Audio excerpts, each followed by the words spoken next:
Let me begin with a verse in Matthew Mamelay 26. nomboka amin'ny andininy anankiray ao amin'ny Matteo toko This is the time 4:20. when Jesus was in the garden. Tamin'ny fotoana io dia tao amin'ny zaridaina Getsemane Jesosy, Soldiers had come to arrest him. And it ary says tonga Peter ny took out miaramila his sword hisambotra azy. to defend Jesus and cut Voalaza off eo fa nanatsoaka ny sapany Petera mba hierovany an Jesosy, in verse ka 51. nikapa ny sofin'ny mpanompo iray ao amin'ny Matteo toko 4:20, andininy faraka amin'ny 50. To those who Ary take the Jesosy sword ao amin'ny andininy faharoa amin'ny 50, ampidiro amin'ny trano ny sabatra ao, verse 53. fa izay rehetra nandray sabatra no vonoina amin'ny sabatra. Dia nokelange ity andininy ity, 3:50, andininy Matteo toko 4:20, andininy 7:50. Ary ataonao va fa tsy mahazo mangataka amin'ny iraiko aho, eo no eo ihany izy dia aniraka anjely mihoatra ny 2,700 He just had ho to speak a tonga word. hiaro azy. Mila miteny fotsiny izy kanefa tsy navelany iray teny Jesosy, And Jesus did not speak that ary word tsy nanokabava akory satria izany no sitrapon'Andriamanitra. And then when we see all that Jesus Dia went hitantsika through ireo after that, lalana rehetra nandalovan'i Jesosy tao aorian'izany, suffering and difficulty ireo fijaliana, and ny fahaterena, ary farany ny fanomboana tamin'ny hazo fijaliana, ny fanalam-baraka. saved. He could have been saved Afaka from all novonjena that. tamin'ireny He just rehetra asked ireny the izy, Father to send azo novonjena tamin'ireny. one angel. Nila nangataka tamin'iray fotsiny izy aniraka na dia anjely anankiray aza, anjely 2,700 no efa vonona ny ho tonga. Difficult Indraindray situation. miatrika zavatsarotra isika, dia mety eritreritra hoe tsy misy afaka mankaty amiko ve Andriamanitra hanavotra izao dia izao? Tsy tokony hivavaka fotsiny ve aho dia ho avy eo no eo Andriamanitra mahany olana? Immediately. Well, if you're walking in Raha the toa will ianao of God, ka mandeha araka ny tenin'Andriamanitra ary ny fiainanao manontolo dia efa natolotra ho an'i Kristy, ary tsy misy zavatra irianao eo amin'ny you fiainanao desire nothing in your life, afa-tsy ny sitrapon'Andriamanitra, I can tell you one thing. dia zavatra tokana no azoko God lazaina will anao. determine Andriamanitra no hamaritra hoe roviana izy no hiditra an-tsehatra amin'ny toe-javatra anankiray, ary roviana no havelany hamakivaky an'io ianao mba hahatonga anao olona mahery kokoa. Izany dia fankatoavana feno ny sitrapon'Andriamanitra. Misy fotoana hafa vakentsika rehefa mitangorona mona Jesosy ny olona ohatra. Aoka sehoko anao amin'ny Lioka toko 4, voalaza ao fa rehefa avy nitory teny tamin'ny sinagoga Jesosy, raha mbola teo am-pitoriana teny izy dia nosontonina hidina. Ary eo amin'ny Lioka toko 4, while he was preaching, andininy they put him down, 7:20, and ka nitsangana izy they dia nandroaka azy hiala they took ao him, an-tanàna. drove him itself. Fantatrao hoe izany hoe mandroaka. You can understand the Sahala amin'ny hoe nandray fitaovam-piadiana izy ireo dia nanosika azy hivoaka ny ivelan'ny tanàna izy rehetra. Tsy fantatro mety olona 200 eo no nanositosika azy ary nitondra azy ho any an-tampony havoana ny orenan'ny tanàna mba hasirany amin'ny antsana. Did the Father do something then? Nisy zavatra nataony indray hoe tamin'izany? It says he Eny tokoa, passed through their midst and went his satria way. izao no voalaza. That's amazing. Nefa izy namaky teo afovoany ka dia lasa nandeha. How can 200 people gang up Mahagaga izany. right up to the end? Rehefa nisaina an'izany aho hoe ahoana ny nahavitaly an'izany, na ahoana ny andehan'olona 200 mirongo fediana manonosika olona anankiray mankany amoron'ny antsana no tsy nahavitany anjera azy. God intervened there. Izy lasa nandeha tsy taitra akory, olona 200 feno atezerana. Some of them had a discussion among Ny themselves. antony dia Cliff they should fall. everiko fa niditra an-tsehatra Andriamanitra teo. Some said the other one. Mety hoe nasainy niady hevitra izy ireo hoe ilay antsana iza no anjerana azy. Ny sasany teny hoe ary ananina, sasany teny hoe ilay ary. Ary raha mbola nifanaritaka teo izy dia lasa nandeha Jesosy. Iza no nandahatra an'izany? Andriamanitra. Amazing verse. Misy novakitsika koa indray mandeha tao amin'ny filazantsarany Jaona milaza hoe tsy afaka nisambotra azy izy satria mbola sy tonga ny fotoana. Andiny makaka koa io. Nisy novakitsika ao amin'ny Jaona toko 7, Fariseo dia naniraka. Andiny 2:30, Jaona toko 7, andiny 2:30. Ny loham-pisorona sy ny Fariseo dia naniraka mpiandry raharaha mba hisambotra azy. Jaona toko 7, andiny 2:30, raha mbola nitory teo amin'ny tempolo izy, nefa tsy nahavita izany izy, niverina izy, niteny hoe tsy azonay nosamborina izy satria tsy mbola nisy olona. Andiny 4:70, tsy mbola nisy olona niteny tahaka izany. Inona ny antony? Satria mbola tsy tonga ny fotoana. And there's a particular Isika mino fa Jesosy dia zokintsika. Ary misy teny hoe fampanantenana manokana ao amin'ny soratra masina. Raha te hivelona amin'izany andinin'izany ianao dia ho zokinao Jesosy. Izany ny no anandraisako azy ao amin'ny Romana 9:20. Andininy 7:20 sy 7:20. Jereo angefa manana teny fampanantenana mahafinaritra isika ao amin'ny fanekena vaovao izay tsy misy amin'ny fanekena taloha. Romana 9:7-20 dia andininy be pahalala. Ny zavatra rehetra dia ataon'Andriamanitra miara-miasa ahasoa antsika raha tia azy isika ary raha anantsoina araka ny tanjony. Manana tanjon'Andriamanitra ho an'ny fiainanao, ho amin'ny fiainako. Ary raha mifanaraka ny sitrapoko sy ny tanjon'Andriamanitra ho amin'ny fiainako dia hiara-miasa ahasoa ahy ny zavatra rehetra. Ary ny tanjona dia lazaina eo amin'ny andininy manaraka. Koa ny tanjona dia izay anaovan'Andriamanitra antsika hitovy endrika amin'ny Jesosy Zanany, mba ho lahimatoa amin'ny rahalahy maro izy. Amin'izay fotoana izay dia ho zokintsika lahimatoa amin'ireo rahalahy sy anabavy maro izy. Ary raha toa ka ataoko tanjoko ilay voalaza ao amin'ny andininy 7:20 manao hoe hitovy endrika amin'ny Kristy, izay midika hoe ny tanjom-piainako dia tsy hitady vola, ny tanjom-piainako dia tsy ho olo malaza, tsy ho mpitoriteny malaza, na fanta-daza na hanamboatra trano ahy na zavatra tahaka izany. Izany rehetra izany dia laharana faharoa. Antsika atao daholo izany kanefa ny laharam-pahamena eo amin'ny fiainana dia fitovizana endrika amin'ny Kristy. Ny zavatra hafa rehetra ankoatr'izany dia any aoriana. Amiko dia tahaka izany ny kristianina mahafatra-po. Tanjom-piainana dia tokana ihany hitovy endrika amin'ny Kristy. N'inona ankoatr'izay dia laharana faharoa. Mikarakara ny ankonany izy, manao ny asany ara-dalàna.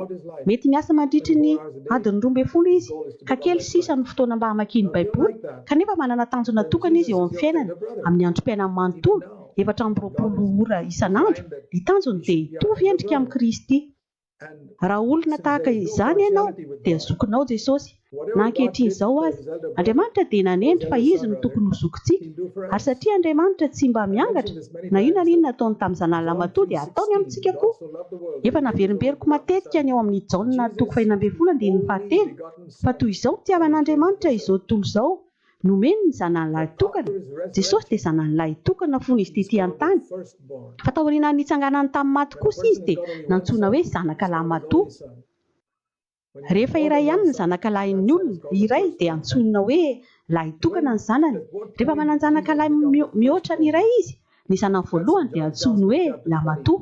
Oviana moa Jesosy no tonga lahimatoa ao amin'ny filazantsarany Jaona 2:20. Tamin'ny fitsanganana tamin'ny maty, sambany tamin'ny fiainana no antsoina amin'ny mpianana hoe rahalahiny. Izao no lazain'ny Maria Magdalena teo amin'ny fasana ao amin'ny filazantsarany Jaona 2:20. Hoy izy ao amin'ny andininy 7:70. Mandehana mankany amin'ny rahalahiko.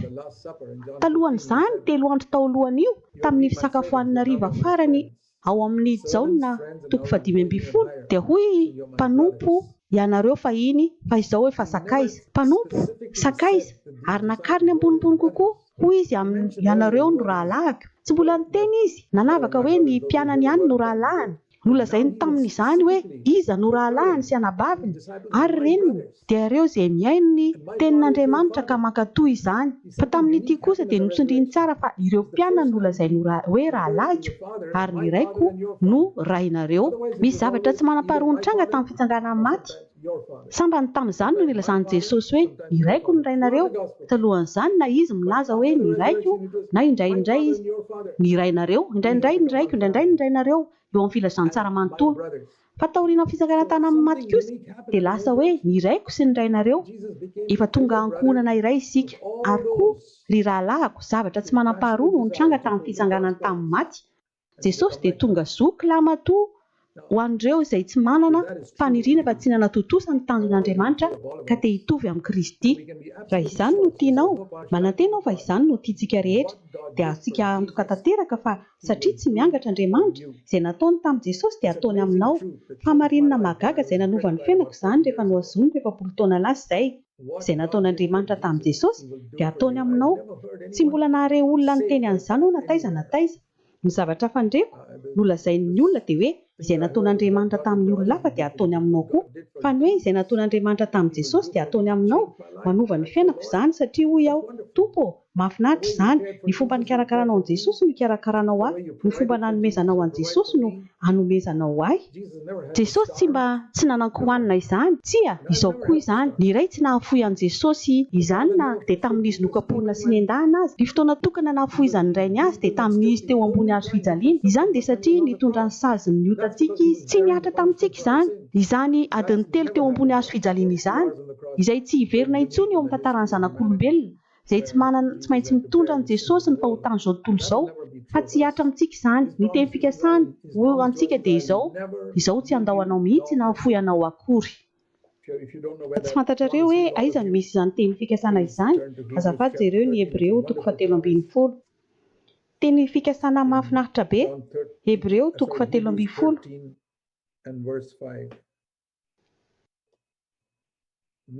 Fa mianina amin'izay anananareo.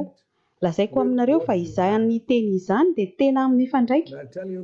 Amin'izao andro iainanareo izao mihitsy. Amin'ireo zava-maro mianjady aminareo, ny tsy fampiana, ny fahaterena, ny fisedrana maro, ao very asa, ao ny akely ny karama ny rahoarina amin'ny mahazatra. Lasa mora foana ny monomonina, tsy faly amin'izy ity, tsy faly amin'ny roa, sahala amin'ny hoe adion'Andriamanitra tanteraka isika. Avelao aho anontany anao tsy miolakolaka, tianao tanteraka eo amin'ny fiainanao ve ny tanjon'Andriamanitra? Na inona izany? Ilaza ianao hoe Tompo, na hovidiako lafo aza, tiako tanteraka eo amin'ny fiainako ny tanjonao. Tsy mangataka fiadananao, tsy mangataka laza, tsy mangataka vola. Ny angatahako dia mba ho tanteraka eo amin'ny fiainako ny sitraponao. Izay ihany no tadiaviko. Manantona an'Andriamanitra toy izany isan'andro ary tena vokatry ny fonao izany. Izao no lazaiko anao. Izany dia manam-porofo fa miaina amin'izay anananao ianao. Izao no teny fikasany. Izao tsy andahoanao mihitsy. Hebreo 7:15. Izao tsy hahafoy anao akory. Tsy izany ve no tadiavinao? Izany no tadiaviko eo amin'ny fiainako amin'ny fotoana rehetra. Ilay Andriamanitra tsy toa miteny amiko hoe izao tsy andahoanao mihitsy. Izao tsy hahafoy anao mihitsy. Ninona mety hitranga manodidina ahy? Ninona virus mety hanenika izao tontolo izao? Na misy virus iray alina aza manafitra manodidina ahy, ary ny olona manodidina ahy efa marary. Izao ny fiononako. Ny tompo miteny amiko hoe izao tsy andahoanao mihitsy, na hahafoy anao akory. Inona ny fepetra? Filazako hoe Tompo, tiako tanteraka eo amin'ny fiainako ny tanjonao.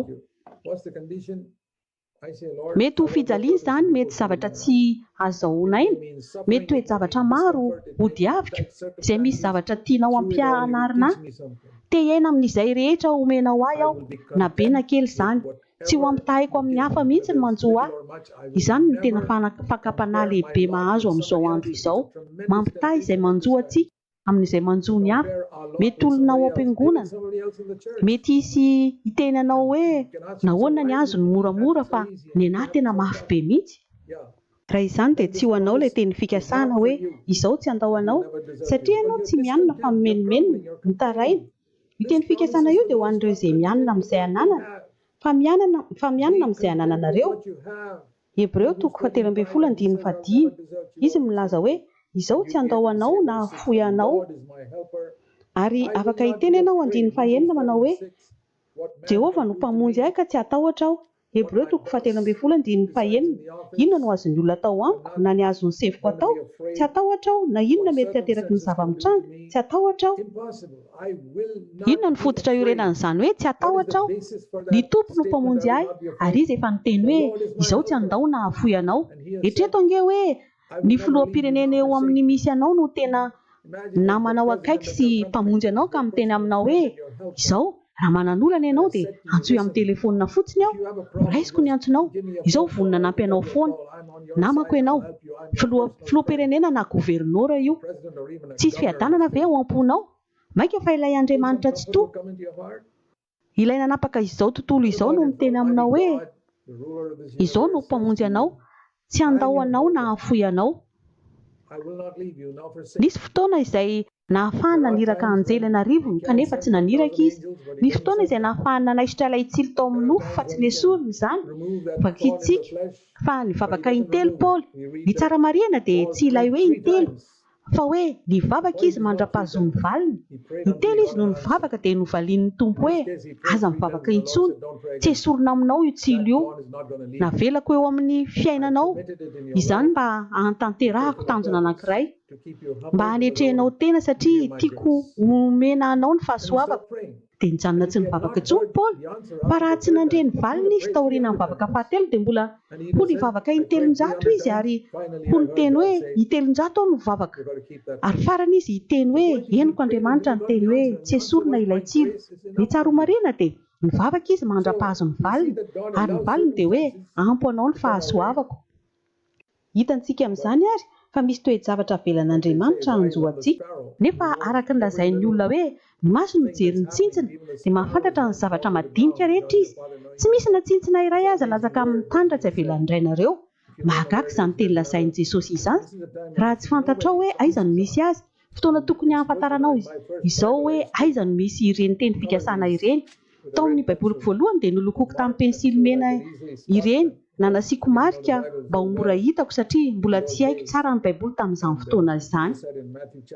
Izao no lazain'i Jesosy ao Mateo 10:7-20. Tsy vary 5 venty va ny vidin'ny tsintsina roa? Nefa tsy misy na dia iray akory aza amin'ireny ho latsaka amin'ny tany raha tsy avelan'ny rainareo. Mario fa mitovy amin'ireny fivarotana. Mividy iray dia mahazo iray.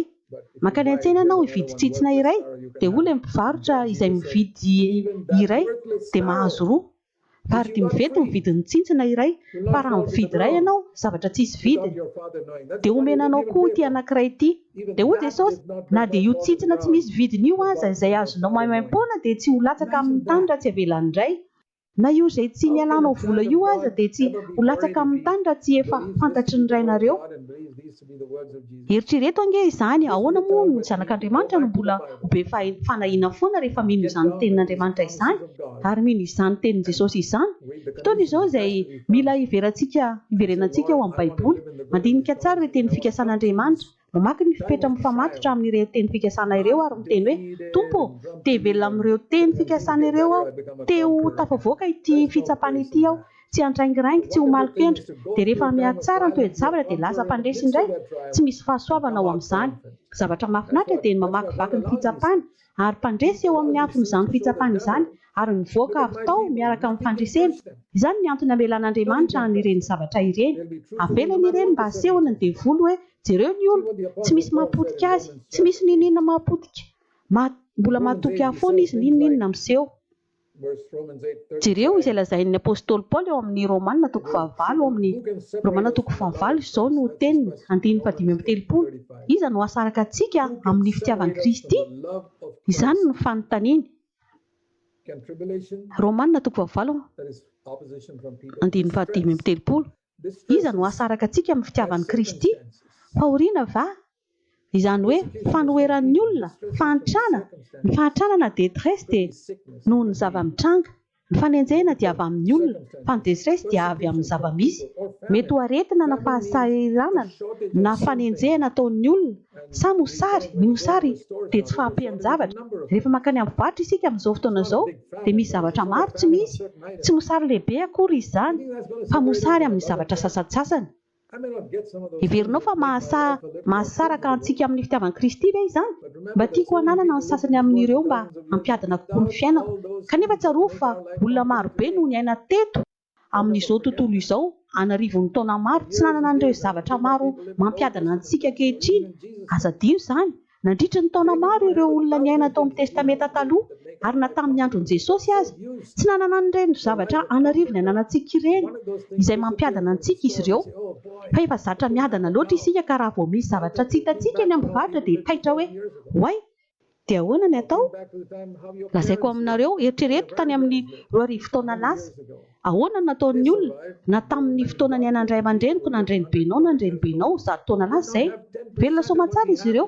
Nisy olona natahotra an'Andriamanitra niaina tany amin'ny 100 na 200 taona lasa tany ho any, tsy nanana ny 100 ny zavatra ananantsika ankehitriny. Tsy niteny izy hoe misy tsy fahampiana, tsy niaina tamin'ny zava-misy izy. Hoy izy, koa inona ary no mety ahasaraka ahy amin'ny fitiavan'i Kristy? Rehefa mifantoka loatra amin'ireo zavatra materialy maro ireo isika ary mihevitra fa ilaina ireo mba hahafahantsika mivelona. Amin'izay fotoana izay dia manomboka misy monina sy mitaraina miakatra vao am-pontsika. Aoka isika hifantoka amin'ny fitiavan'i Kristy izay tsy andahoanao mihitsy ary tsy hahafoy ahy akory.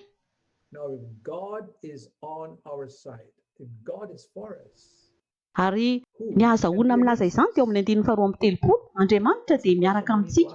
Andriamanitra momba antsika, iza no ahatohitra amintsika? Izany dia fanontaniana tokony hapetratsika amin'ny toe-javatra rehetra. Eny e, ity toe-javatra ity ohatra ny tena mazana be. Kanefa miaraka amiko Andriamanitra, ka iza no ahatohitra ahy? Inona ny toe-javatra ahatohitra ahy? Iza no olona ahatohitra ahy? Izany no nolazain'ny apôstôly Paoly. Nefa 1:10 tamin'ireo mpianatra 2:10 no efa novonoana. Araka ny nahafantarako dia Jaona ihany no maty ny fahanterana, fa tsy natao martyr, fa ny sisa rehetra maty martyr avokoa. Kanefa niaraka tamin'ny foana Andriamanitra, niara-nijoro tamin'ny Andriamanitra. Tsy maty talohan'ny fotoana izy. Zavatra mahafinaritra izany. Tahaka ny itiavan'Andriamanitra an'i Jesosy no itiavany antsika, ary mandra-pahatonga ny fotoanany dia tsy misy na azo mikasika azy na dia tahaka izany koa ny amintsika. Koa raha takatry ny sainao, fa izany ny zavatra mahafinaritra indrindra. Fa ny ataon'ny fanahy masina dia mitondra ny fanatrehan'i Kristy ho azo sapahitana.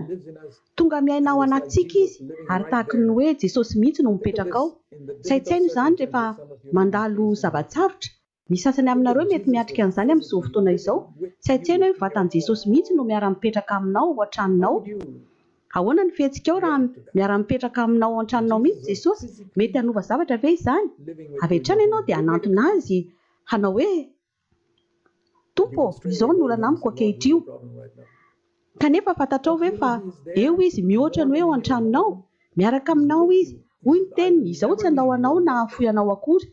Miaraka amintsika izy amin'ny fotoana rehetra. Izany dia teny fikasana mahafinaritra ao amin'ny testamenta vaovao. Miaraka aminareo mandrakariva aho mandrapatapitra izao tontolo izao, mandrapatapitra ny fotoana mandraperiko indray. Ary izany no tanjona feno eo amin'ny fanomezam-pahasoavana avy amin'ny fanahy masina. Fanahy masina dia tonga voalohany indrindra mba hitondra ny fanatrehan'i Kristy eo amintsika amin'ny fotoana rehetra. Izany no ataony hanamafisako foana hoe katsao izany feno ny fanahy masina isan'andro, ary aza mety voavita kireny zavatra sandoka manodidina anao. Ny fanahy masina dia mitondra ny fanatrehan'i Kristy eo amintsika amin'ny fotoana rehetra mba azahoantsika antoka fa eo tokoa Jesosy. Ary rehefa mifoha maraina ianao, tonga dia afaka miresaka amin'ny avy hatrany, ary mandrapariva ny andro afaka miresaka aminy ianao. Na inona mitranga, na inona sedraina, tahaka izay voalaza ao amin'ny filazantsara, na oviana no misy olana, na tsy fahampian'ny divay izany, na ny tsy fisihan'ny sakafo na tafio-drivotra. Nampahafantariny an'i Jesosy fotsiny izany dia nravina ny olana. Mety tsy tamin'ny fomba izay noeritreretiny, fa voavany ny olana ary isika mino fa amin'ny toe-javatra rehetra hitondrany antsika dia hivoaka ho mpandresy isika. Koa ianao ny teny ao amin'ny Romana 9:9. Kanefa amin'izany rehetra izany, Romana 9:7. Kanefa amin'izany rehetra izany dia nandresy lavitra isika na hoe manoatra noho ny mpandresy isika amin'ny alalan'ilay tiantsika. Ngezabe izany teny izany, manoatra noho ny mpandresy, natao tahaka izany isika, manoatra noho ny mpandresy amin'izany rehetra izany, manoatra noho ny mpandresy amin'ny alalan'ilay tiantsika izay mbola ho tiantsika foana. Noho izany, inona no antony itenenana izany raha tsy miatrika ady mihitsy aho? Raha miteny aho hoe mpandresy aho, nandresy inona? Tsy naharesy n'inona ianao ka tsy nisy ady natrenao akory.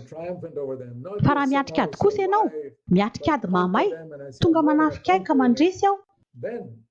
Ary tena feno fandresena, tsy hoe zara tsy maty fotsiny, fa tena nandresy dia hoy aho manoatra noho ny mpandresy aho. Amin'izany fotoana izay, rehefa tafavoaka aho dia hiteny hoe ny fanatrehan'i Kristy dia nanampy ahy ho manoatra noho ny mpandresy, ary misy lisitra io, misy zavatra maro.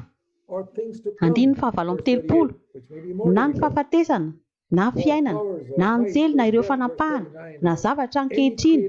Izany hoe ireo zavatra no lalovanao amin'izao fotoana ankehitriny izao, na zavatra ho avy izay mety ho sarotra kokoa, na hery na ny ambony na ny ambany 9:7 na inona amin'izao zavatra rehetra izao dia tsy misy asaraka antsika amin'ny fitiavan'Andriamanitra izay ao amin'ny Kristy Jesosy tompontsika.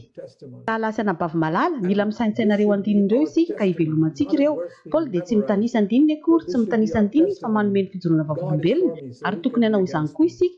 Tsy andininy no atao tadidiana fa tena fijoroana vavolombelona hoe Andriamanitra no momba ahy, iza no ahatohitra ahy. Andeha jerentsika ny Jaona 7. Ity andininy ity dia manampy ABDB. Jaona 1:7. Epistily voalohany nosoratan'i Jaona 7. Izao no lazain'ny tompo eto. Azafady, tsy 7 fa 7. Jaona 1:7. Izao no voalaza ao amin'ny andininy 7. Jaona 1:7. Efa hitanareo ve ny tapany farany fa tahaka an'i Jesosy isika eo amin'izao tontolo izao.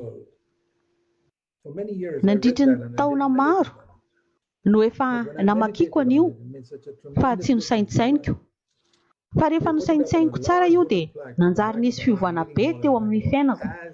Napetraka teo amin'ny takelaka hazo lehibe io teny io. Nataonay tery aoriana tao amin'ny trano fiangonana tao Bengalore. Fa tahaka an'i Jesosy aho eto amin'izao tontolo izao. Tsaitsaino izany. Fony tetỳ tany Jesosy dia tahaka an'iza moa izy? Satria izao no voalazan'ny teny fikasana. Fa tahaka an'i Jesosy aho eto amin'izao tontolo izao. Ny rain'i Jesosy no raiko ary hanampy ahy izy tahaka ny nanampiany ahy. Hanohana ahy izy tahaka ny hanohanany azy. Avelany andalo fitsapana maro aho tahaka ny namelany azy andalo fitsapana maro. Navelany hakafanay an'i Jesosy Satana ary hamelan'ny Satana hakafanay ahy koa izy. Ary nanampy an'i Jesosy izy mba handreseny dia mba hanampy ahy koa izy mba handreseko. Fa tahaka an'i Jesosy aho eto amin'izao tontolo izao. Tena manampy ahy izany, indrindra tamin'ny fiaonana tamin'ny démonie. Hitako fa tsy mba natahotra ny démonie Jesosy. Tsy azo sainina akory hoe Jesosy atahotra. Satana dia fahavalo efa resy. Ny démonie dia mandositra eo anatrehan'i Jesosy. Mba henonao ve ny tompo miteny aminao hoe izay ela izay no natahoranao an'i Satana, fa manomboka izao kosa Satana dia atahotra anao. Mino an'izany ve ianao? Nandritry ny taona maro aho sy nino an'izany.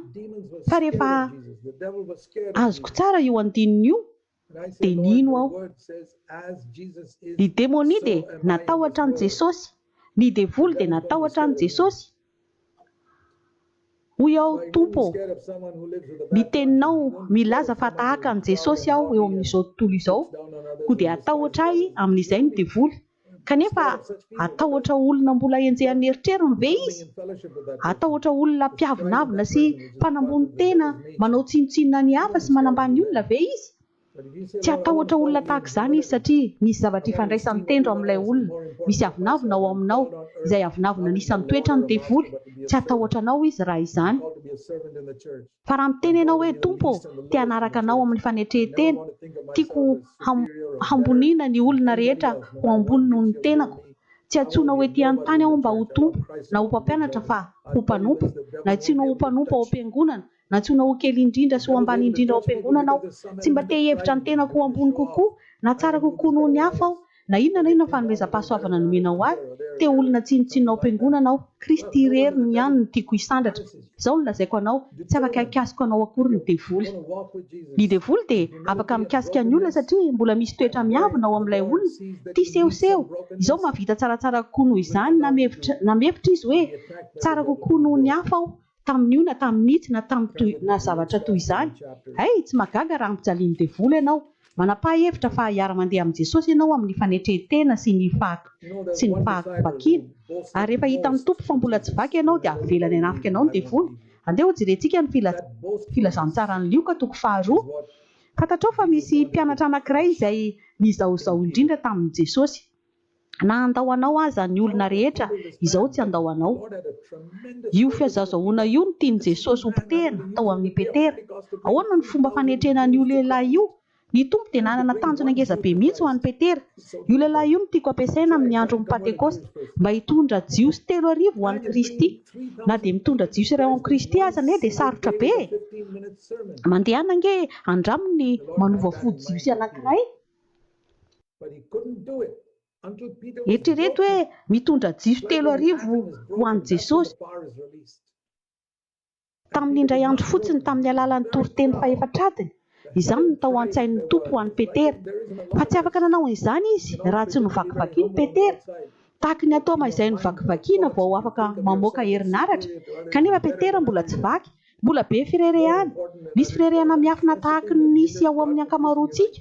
Afaka miseho ho mpanety tena be isika ety ivelany kanefa ao amin'ny sainao ao, amin'ny eritreritrao. Rehefa mihevitra ny tenanao ambony noho ny hafa ianao, na tsara noho ny hafa, na ilaina kokoa noho ny hafa, izany no nanakana an'Andriamanitra tsy hampiasanao tahaka ny Petera. Tsy maintsy nazery izany, tsy maintsy nivakivakiana. Ary ahoana ny naovana an'izany? Navelan'ny Satana nafika amin'ny Petera, mitovy amin'ny nanafian'ny Satana ny Job. Ary mety hamelan'ny Satana nafika anao koa izy, na ny ankonanao satria te hamakivaky anao izy, ka hitondra anao amin'ny toerana izay ahafahany mamoaka ny herin'ny tsy toa amin'ny alalanao. Izao mbola mahatadidy ireo zava-mitranga maro tamin'ny fiainako tamin'ny fahatany rafy, izay nampanandalovin'Andriamanitra ahy, fa nalambaraka, ady-panahy, fitoriana teny amin'ny tribonaly. Karazan-javatra maro satria tokana ny tanjony, te hamakivaky atanteraka izy, tiany atsipa ho torotoro aho mba hamoahako ilay heriny. Fa tamina makiko ny Baiboly na takarako izany, rehefa potika Jakoba, rehefa nivika ny fotopeny, rehefa tsy nahay nandeha tsara intsony izy fa mbola tanora kanefa voatery miankina tamin'ny tena rehefa mandeha. Izay vao tonga ilay fotoana iantson'ny tompo azy hoe nanomboka izao ry Jakoba dia ianao no Israely, andrian'Andriamanitra. Rehefa nivakiana izy, mitovy ny lalanao amin'ny Baiboly manontolo. Ary eto amin'ny Lioka 12 misy zavatra mitenen'i Jesosy tamin'ny Petera. Fantatrao fa Joba tsy manahalala an'izany. Rehefa notafian'ny Sabiana sy ny Kaldiana izy, nilatsaka ny afo nandoro ny tranony sy ny zanany, maty daholo. Tsy fantany fa taloha nahatongavan'izany dia tsy maintsy makany amin'Andriamanitra aloha Satana mangataka lalina mba hanafika ny fananan'i Joba. Hanafika ny zanany ary tateoriana hanafika ny tenany. Joba tsy nahalala an'izany, tsy fantany akory izay miseho any amin'ny habakabaky ny lanitra any. Teto an-tany no niaina talohan'ny testamenta taloha azy izy, tsisy zava-patana.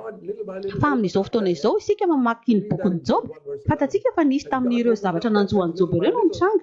Raha tsy efa nomen'Andriamanitra alalana Satana. Nisy fefy niaro an'i Joba sy ny ankohonana ary ny fananana, ary Andriamanitra irery no afaka manokatra tsikelikely izany fefy izany. Azonao vakiana ao amin'ny Joba 1:10 izany. Rehefa nosokafan'Andriamanitra tsikelikely izany fefy izany, izay vao afaka niditra tao Satana. Eto koa dia jereo ny 10:30, Lioka 12:20. Satana efa nilofo nitady anao. Eo amin'ny sisin'ny Baiboly dia misy hoe Satana efa nahazo alalana avy amin'Andriamanitra rehefa nangataka an'izany. Satana dia nahazo alalana avy amin'Andriamanitra tamin'ny nangatahany an'izany mba hikororokanao toy ny vary, mba hanafika anao ary nanome lalana ve Andriamanitra? Eny tompoko. Ary nangataka lalana tamin'Andriamanitra ve Satana mba hanafika ny Joba? Eny tompoko.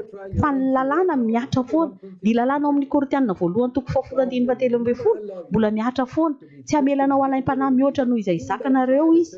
Na inona tsy sarotra lovanao ankehitriny izao. Tadidio Korintena 1:17. Andriamanitra tsy hamelanao mihitsy ho alaim-panahy mihoatra noho izay zakanao.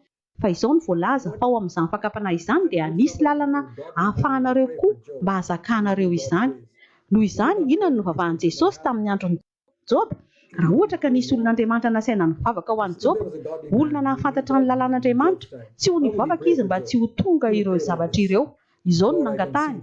Raha misy olon'Andriamanitra ary nahalala ny sain'Andriamanitra tamin'ny andron'i Joba, ahoana ny vavaka ho nataony ho an'i Joba? Toy izao no vavaka nataony. Tompo, hitako fa avelanao izy ho very zanaka sy fananana. Tompo, ampio izy hivoaka ho mpandresy. Izao tsy hangataka aminao mba hiarovanao ireo zanany na ny fananany. Ampio izy hivoaka ho mpandresy amin'izao zavatra izao. Na izy aretina aza hiatra amin'ny tenany, tsy mangataka aminao aho mba hanaisitra izany aretina izany fa hanampy azy hivoaka ho mpandresy amin'izany. Toy izany no vavaky ny olon'Andriamanitra tamin'ny andron'ny Job. Raha olona tsy mahafantatra ny lalàn'Andriamanitra dia mety hiteny hoe ory tompo, sitrano fotsiny izy, aza velanao andalo io ady mafy io izy, aza vela andalo zavatsarotra, aza velanao andalo zavatsarotra ny zanany. Samy hafa be ny vavaky ny olon'Andriamanitra, satria ny olon'Andriamanitra mahafantatra fa ny zavatra lehibe indrindra dia ny fitovizana amin'ny Kristy, fa tsy hoe afa-miala amin'ny ady sy ny olana rehetra eto an-tany. Ny kristianina ranofo no manao an'izany hoe tompo, avoty amin'ireto ady sy olana marobe eto an-tany ireto aho. Ny kristianina ra-panahy teny hoe tsy mampaninona ahy na marobe aza ny ady sy ny olana izay hatrehako. Tompo, fantatro fa momba ahy ianao, atao mitovy bebe kokoa amin'ny Jesosy Kristy ao amin'ny alalan'ireny. Kanefa inona ary ny vavaka nataon'i Jesosy ho amin'ny Petera? Luka 4:20-4:30 hoy izy, izao mivavaka ho anao mba hampisy inona?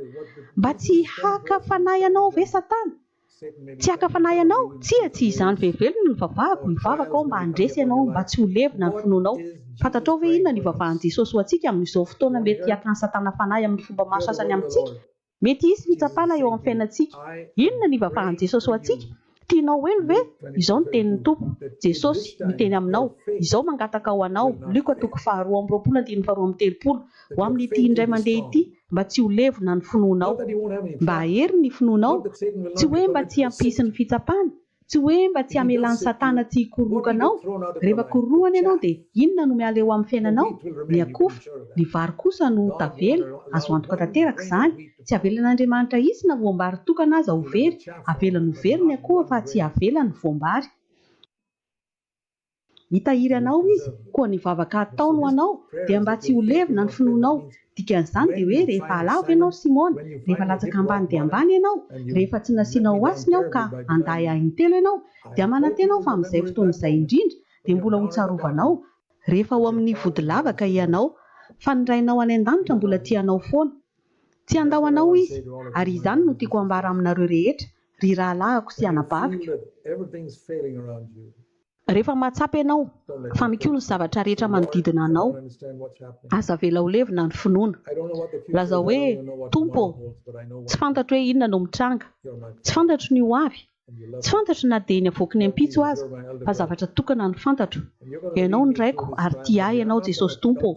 Ianao ny zoko, aretinao hivoaka mandresy aho. Tsy izao no anao izay ahatafavoahako. Hivoaka mandresy aho sady mitraka tsara. Izao tsy ho tahaka ny latsaka an-drano ka ny lohako fotsiny sisa no hita. Ho teteziko io ranomasina io satria ianao no jereko. Tsy hijery ny rivotra sy ny onja aho. Hilentika aho raha ny rivotra sy ny onja manodidina ahy no jereko. Fa ianao Jesosy no nampianatra ahy hijery anao, ary ianao no niteny fa tsy handao ahy mihitsy. Mivavaka ho ahy foana ianao ary mino izany aho. Ny Baiboly dia milaza hoe Jesosy dia velona mandrakizay mivavaka ao antsika. Inona ny vavahany ho antsika? Vavaka mitovy amin'izany nataony ho an'ny Petera ihany. Ny mba tsy alevina ny finoanao, mba hitovy amin'ny azy ny fivelomanao eto an-tany. Fataka an'i Jesosy ianao eto amin'izao tontolo izao. Toe-javatra manao ahoana moa no natrehan'i Jesosy ka nampikaondoha azy hoe way, inona ary ity manjoa ity? Inona ary nataon'ny raiko? Tsy nisy toe-javatra iray na inona mitranga fatana, fa misy tanjony iray amin'izany ary hahita vahaolana izy. Dia toy izany koa fa tahaka an'i Jesosy isika eto amin'izao tontolo izao. Isika tsy adalaka izao tahaka ny Petera, nanao hoe tompo, na andao anao aza ny olona rehetra, izao tsy mba andao anao. Tompo, izao dia tena malemy kanefa ho fenoana aho ary ampahirezinao amin'ny fanahy masina. Koa dia hivoaka mandresy amin'ity fitsapana ity. Mety afaka miteny koa ianao hoe tompo, rehefa jereko ireo mpino manodidina ahy dia toa mahery kokoa noho izao. Fa izao dia malemy tompo, mila ny herinao aho. Izao no malemy indrindra, koa mila ny herinao manoatra ny olona rehetra aho. Andeha jerentsika ny Korinthiana 4:12 malaza be. Inona moa ny fahasoavana? Ity misy famaritana anankiray ny fahasoavana izay Jesosy mihitsy no nanome azy amin'ny Paoly. Rehefa nivavaka Paoly mba hanesorana ny tsilo ao amin'ny nofony, indraindray isika miatrika zavatra manorosory na toe-javatra tahaka ny tsilo ao amin'ny nofo, tahaka ny tsilo ao amin'ny tananao, ary tsy mety mialaka mankarary anao fantatra. Tompo, esory io. Teny izany mihitsy ny teny nampiasain'i Paoly. Tsilo ao amin'ny nofo, ao amin'ny Korinthiana 4:12 ary nivavaka izy mba hanesorany iray ny amin'izany. Fa Jesosy namaly hoe tsia, dia nivavaka indray izy dia tsy ihany ny valiny. Mba hifanena zavatra toy izany ve ianao? Mivavaka ho an'ny zavatra tena maharary, tena sarotra. Mivavaka dia mivavaka dia mivavaka nefa tsy nisy nininona ny tranga. Tsy miala mihitsy ary hoy ny Tompo, zavatra tsara kokoa no ataoko aminao. Ataoko mitombo eo aminao ny fahasoavako satria ny heriko dia tanteraka kokoa raha malemy ianao. Arakaraky ny mahamalemy anao no ahafahako kokoa manatanteraka ny heriko. Zavatra nianarako taona maro lasa izay hoe tsy maintsy ataon'Andriamanitra malemy aho vao afaka manatanteraka ny heriny izy, koa tsy maintsy ahetry ny ho tonga zero aho. Mino aho fa amin'ireo toe-javatra rehetra eny amin'ny lalana rehetra amelany ny zava-mitranga eo amin'ny fiainantsika, Andriamanitra dia mitondra antsika hiditra hatrany amin'ny zero, ary rehefa tafapoaka eo isika dia afaka manatanteraka ny heriny amin'ny alalantsika amin'izay izy. Koa ny fahasoavana izany dia izao araka ny Koritianina 2:12-17, ny herin'Andriamanitra tanterahina amin'ny fahalemeko. Noho izany ireo zavatra mitranga rehetra mianjady aminao dia jereo tahaka ny hoe drafitr'Andriamanitra tonga anao malemy, ampalemy anao. Inona nefa ny tanjony? Mba hanomezana ianao ny heriny, mba hiovanao mpandresy.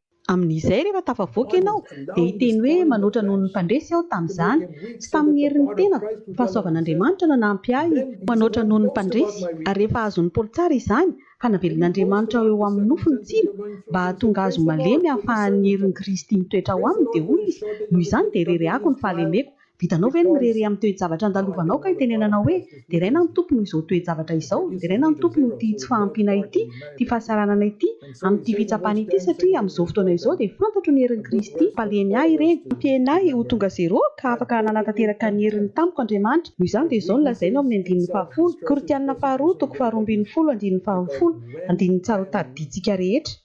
Koa dia finaritra aho amin'ny fahalemena, amin'ny fampahoriana, amin'ny fahaterena, amin'ny fanenjehana, amin'ny fahantrana noho ny amin'ny Kristy, fa ny fahalemeko no fahatanjahako. Ary tiako ny milaza aminao rahalahy, ny vaovao ratsy dia izao, isika rehetra dia matanjaka be daholo. Mihevitra isika fa mpanetry tena, tsy mpanetry tena isika, olona matanjaka be daholo isika.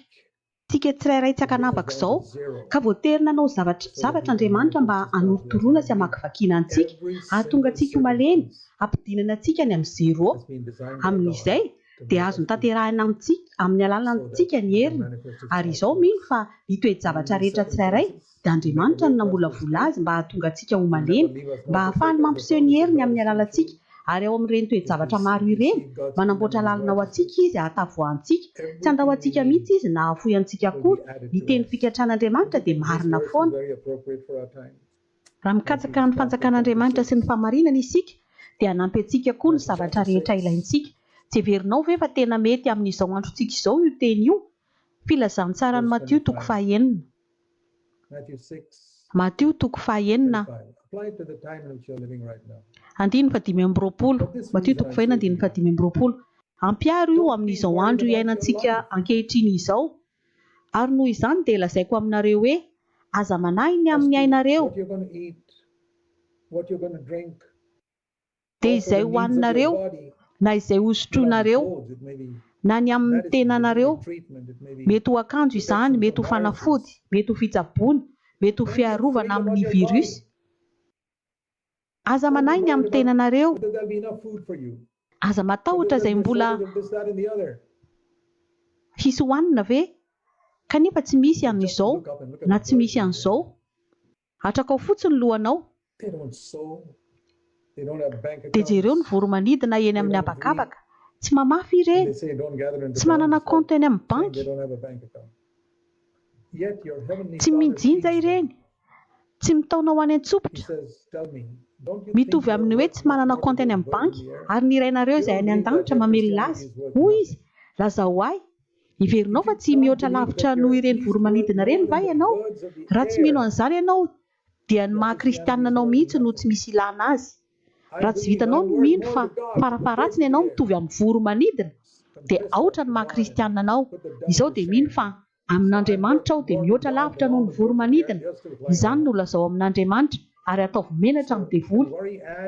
Lazao aminy hoe izao dia mihoatra lavitra noho ny voromanidina amin'Andriamanitra.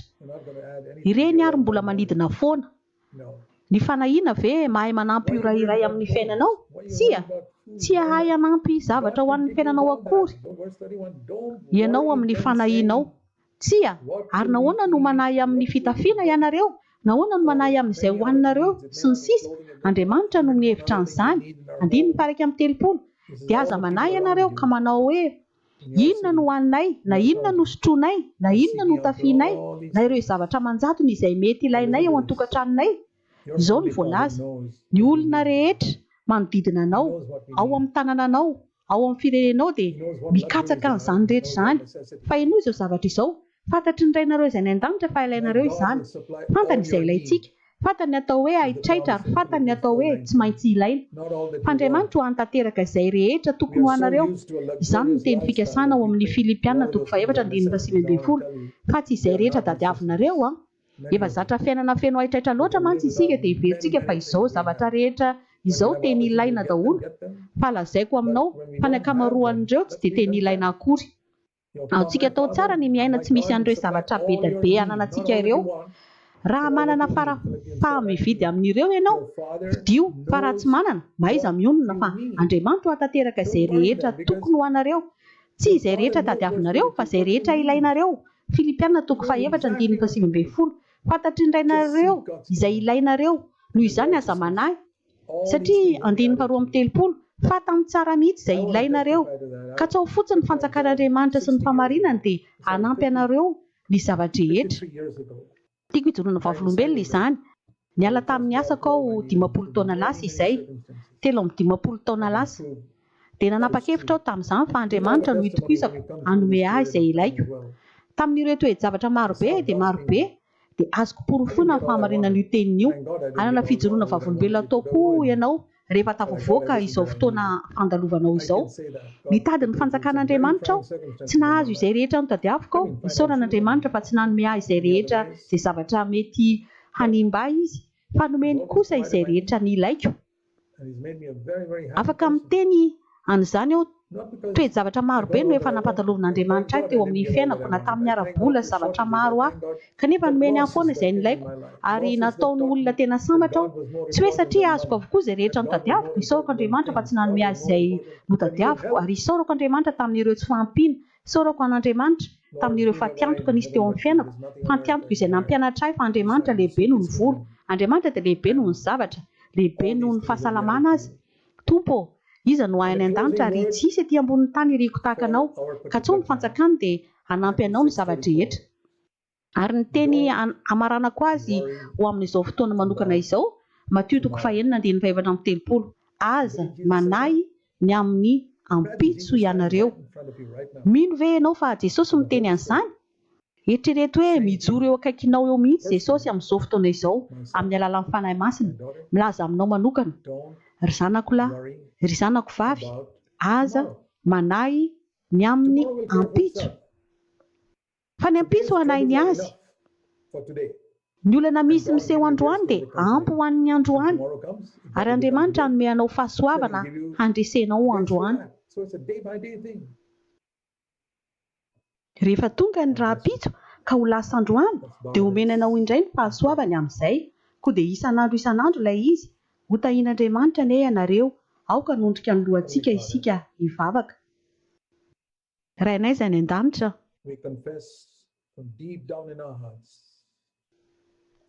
Miaika izahay avy any amin'ny fonay lalina mihitsy fa ray be fitiavana ianao. Miaika izahay fa ianao no hitantana izao tontolo izao. Miaika izahay fa Jesosy Kristy dia manana ny fahefana rehetra any an-danitra sy etỳ an-tany sy amin'izao fotoana izao. Mino izahay fa manara-maso ny zavatra rehetra ianao. Ny zavatra rehetra eto an-tany, ny volafotsy sy volamena eto an-tany dia anao avokoa. Ny voromanidina dia karakarainao, koa mikarakarana ibetsaka lavitra noho ireny ianao. Miaika an'izany izahay. Ny devoly dia efa resy teo amin'ny hazo fijaliana, tsy afaka mikasoka anay izy. Miaika izahay fa ny fitsapana rehetra alefanao eo amin'ny fiainanay dia misy tanjona avokoa mba hanomezanao anay ny herin'ny fahasoavana sy ny herin'ny fanahy masina tonga anay ho tahaka an'i Jesosy. Isaorana anao ireny, misaotra Tompo. Mifona aminao izahay tompo raha monomonina sy ny taraina ny amin'ireo zavatra niseho taloha, fa noho ny fahasoavanao dia tsy hitranga intsony izany, fa hisaotranao amin'ny zavatra rehetra izahay satria mino izahay fa ianao no namolavola ireny mba hampitovy anay kokoa an'i Kristy. Tsy hoe hahatonga ny fiainanay hiadana kokoa fa mba hitovizanay kokoa an'i Kristy. Ary mino izahay fa ho tafita na dia amin'izao andro sarotra izao. Ho mpandresy fa tsy hanao tahaka ireo olona monomonina sy fadiran'ovana. Hivoaka mpandresy izahay ho fahazavana ao amin'ny aizim-be satria tsy monomonina ary ho porofonay fa zanak'Andriamanitra izahay amin'ireo olona ao anaty aizina. Ampio ny tsirairay aminay antotosa izany amin'ny anaran'i Jesosy no anaovanay izany vavaka izany. Amen. Misaotra anareo.